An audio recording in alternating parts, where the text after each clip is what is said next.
وہاں پہ پھر اس آہستہ خون میں سرایت کر جاتا ہے. پھر اس کے بعد خون میں جانے کے بعد یہ ریڈ بلڈ سیلز کو اس کو افیکٹ کرنا شروع کرتا ہے. سب سے پہلے ان کو ڈیڈ کرنا شروع کرتا ہے. اس کے ساتھ ساتھ وہ جب ڈیڈ کرنا شروع کرتا ہے تو خون کی روانگی کے ساتھ جہاں جہاں خون کا فلو جاتا ہے اس کے ساتھ ساتھ پھیلنا شروع کر دیتا ہے.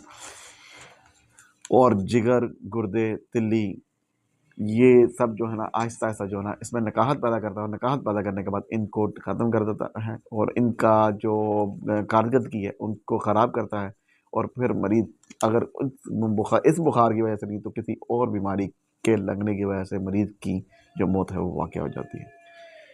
اسی لیے کہتے ہیں کہ زکام، نزلہ زکام اور بخار کو ایزی نہیں لینا چاہیے.